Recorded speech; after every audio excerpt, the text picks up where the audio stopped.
A Little Maths, Social Credibility and Giveaways for Authors. Although the quality of your relationships with your followers is of course far more important than their quantity, it's also true that we often judge ourselves and each other based on numbers. A book giveaway that has few or even worse, no entries can end up having the exact opposite effect to what you intend. Rather than making your book look desirable and exciting, it can instead end up making it look distinctly unpopular. Literally as if you can't even give it away for nothing. But the reality is that many of your followers who might have been only too happy to enter your giveaway and to read your book never even see your announcement. I know that this happens because I was contacted by an extremely talented author who ran a giveaway and, having not received enough entries to exhaust the supplies of prizes they had planned, offered me one of the remaining books. If I had actually seen the giveaway, I absolutely would have entered and shared it with others. But I never did. And I've seen other authors posting about how they only gave away 3 out of the 10 copies of their books that they had planned to give out because they simply didn't get enough entries. To me, this is tragic. It makes the book look unpopular and it makes the winners feel less lucky. And I'm pretty sure that it doesn't make the author feel very good either. In fact, in many cases, authors can even go financially backwards when they've shelled out money for promotional items that they intend to ship along with the printed copies of their book, which sadly end up cluttering their garage instead. So, why does this happen? Is there something wrong with the books? Are they boring and unattractive? I don't think so. Rather, I think we can find the answer by doing a little maths. So, let's think about this scenario. Say you've got 1,000 followers. On that basis, you might feel pretty confident in deciding to give away 10 books. So, you order 10 copies of your book. You get some cool swag made, perhaps. You create a fun graphic that tells everybody about the upcoming giveaway, and then you wait. In the social sciences, a response rate of about 30% would be considered pretty good for a survey or for a questionnaire. And from this figure, we can work out pretty easily that we should expect around 300 entries. It's really simple to work out how many entries to expect. All you need to do is take the number of followers, which is 1,000 in this case, and then multiply that by the percentage that you're looking at. So here we have 30% or 0.3, and it's very simple to work that out. The 1,000 times by 0.3 is 300. So that gives us our expected 300 entries. And yet, hardly anyone gets anywhere near that kind of engagement. Why? Are they just really bad at social media? Again, I think there are some other factors that we need to look at here. So the first of these is that it's important to remember that at most, only around 10% of your followers will even see any given post that you put up. And on some platforms, this figure can be even lower, around 1%, unless you actually pay to boost it.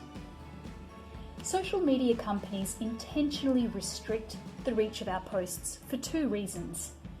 First of all, by ensuring that just a handful of people actually see our posts, they hope to persuade even more of us to pay them, to spend money to have our posts promoted. Increasingly, I've seen promoted posts coming not just from the major companies and even the small businesses that we might expect to see them from, but more often from individual creators who are paying to have us click on their drawings and poems.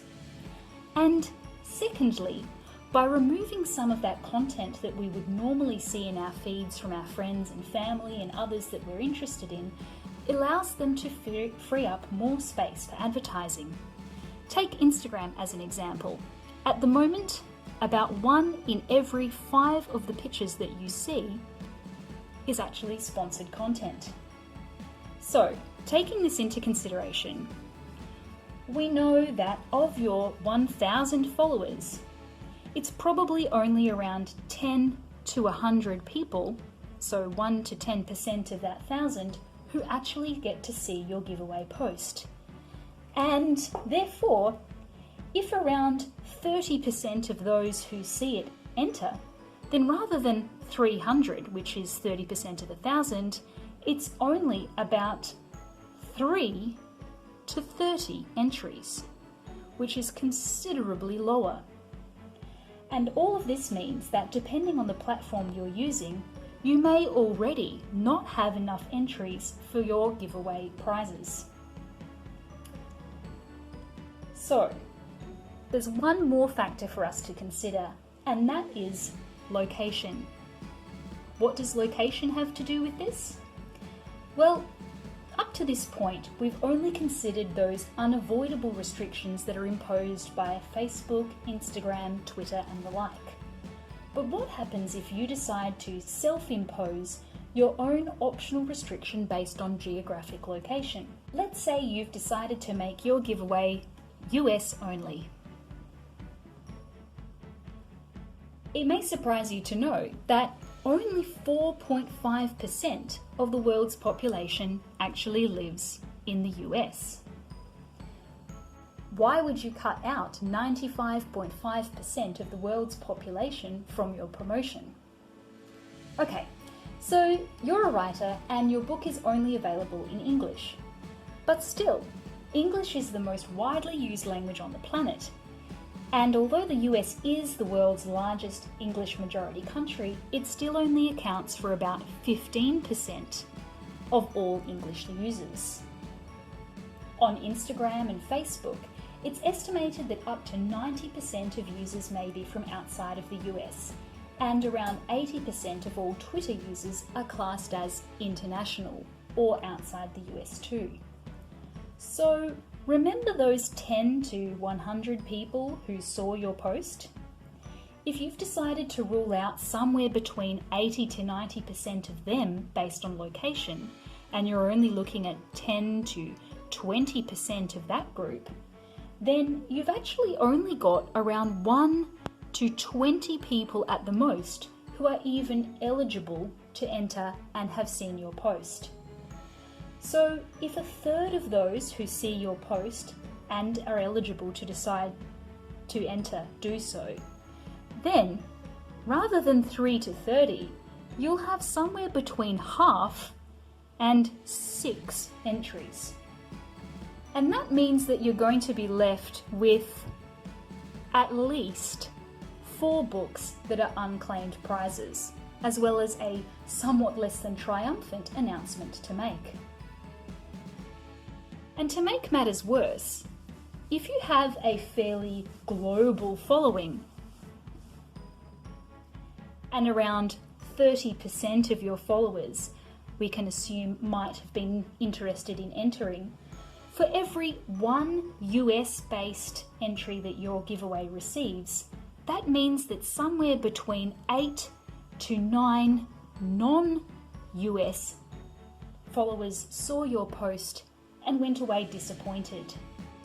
So to recap, simply take the number of followers that you have and multiply that by the proportion that you think will see your post, multiplied by any geographic restrictions that you might be imposing, and finally, the number of people you expect to enter. And this should give you the figure. So 1,000 times by 0.1 times by 0.2 times by 0.3 gives us 6. So in this situation where you are expecting around 6 entries, you might want to give away between 1 and 3 books to ensure that you receive enough entries to make it worthwhile. And if you are overwhelmed by entries, you can always give away some extra special bonus prizes. I would encourage all authors and publishers who are planning book giveaways to not just consider how many prizes they give away carefully using this formula, but to also consider opening them up internationally. I believe that there are lots of benefits for both readers and writers. This can be achieved by offering ebook versions instead of only hard copies, and if giving away a signed copy is important to you, you could do what I've done for some special giveaways and create a customized digital dedication plate. On the other hand, if you're really set on offering a physical prize, you might want to consider also putting up an ebook for grabs for non-local winners. Or if you've got a bigger budget, you might even look at the costs of mailing a prize overseas. While international shipping is certainly expensive, you may be able to play with the numbers. Rather than giving away, say, 10 copies of your book to a small pool of domestic fans, you could give away 1 or 2 copies of your book to a much larger pool of international and local entrants.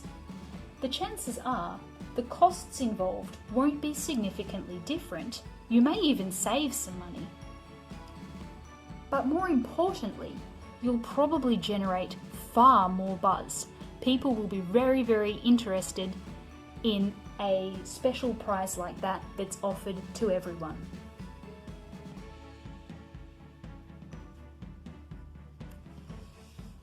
Thank you for watching, and you can find more of my posts at sarahneofield.com and information about my novel, Number 8 Crispy Chicken.